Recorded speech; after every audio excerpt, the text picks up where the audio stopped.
మన రక్షకుడైన యేసుక్రీస్తు నామమున అందరికీ వందనాలండి.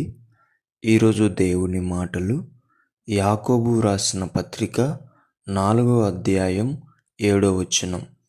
కాబట్టి దేవునికి లోబడియుండుడి, అపవాదిని ఎదిరించుడి, అప్పుడు వాడు మీ యొద్ద నుండి పారిపోవును.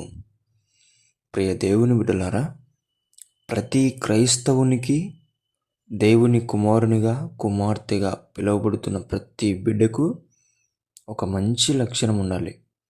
అదేంటంటే దేవునికి లోబడటం. దేవుని బిడ్డలారా, మనము ఒకటి దేవుని చేత నడిపించబడాలి, లేదా అపవాది చేత నడిపించబడాలి. ఈ రెండే మార్గం. ఈరోజు మనము ఎవరి చేత నడిపించబడుతుంటున్నాం? అపవాది చేత నడిపించబడుతూ ఉంటే ఎందుకు మనము దేవునికి లోబడటం లేదు? దేవునికి లోబడితే వాడిని ఎదిరిస్తావు. వాడు ఎదిరిస్తే వాడు నీ నుండి పారిపోతాడు. ఎందుకంటే దేవునిని నీవు లోబడితే, ఆయనకు లోబడితే ఆయన మహిమ నీ మీద ఉంటుంది, ఆయన అభిషేకం నీ మీద ఉంటుంది, ఆయన వెలుగు నీ మీద ఉదయిస్తుంది.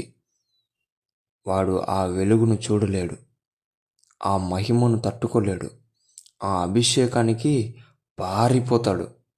అందుకే దేవుని బిడ్డలారా, దేవునికి లోబడండి. మీ పైన అధికారం చెలాయిస్తున్నటువంటి అపవాదిని ఎదిరించండి. పారిపోయేలా మీరే తరిమి కొట్టండి. దేవుడి మాటలను దీవించునుగాక. ప్రార్థించుకుందాం. దేవానికి వందనాలు, స్తోత్రాలు.